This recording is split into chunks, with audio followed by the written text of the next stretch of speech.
Today I'm going to show you how to get some 360 footage on a bicycle.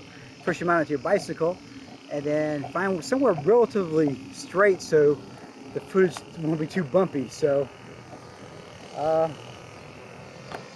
let's see how bumpy this footage actually turns out to be.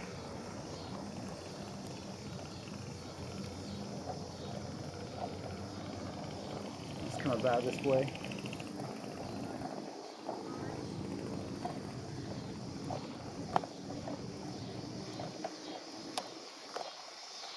So I'm just trying this cam out. I can see this is getting a little bit more shakier here. Let's see if I can kind of stabilize this a little bit.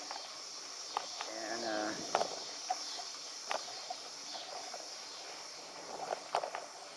doesn't really feel that much more bumpier, but maybe because it's not level like the other one road was.